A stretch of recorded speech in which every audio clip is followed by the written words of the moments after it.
আমাদের বাড়ির সামনে একটা খাল, সেই খাল থেকে এই পাতারি মাছগুলো আনছে, এক জেলে কাকা ধরছে, তার কাছ থেকে কেটে আনা হয়েছে।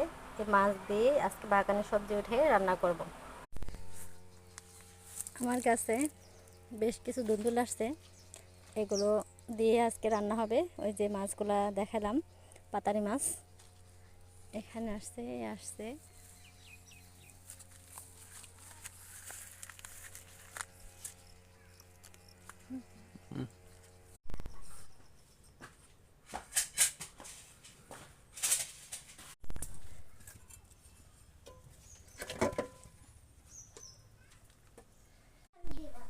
মাছগুলো আমি এভাবে কেটে নিয়েছি, এখন রান্না করবো সেই ধুন্দুল আর ঝিঙ্গে দিয়ে।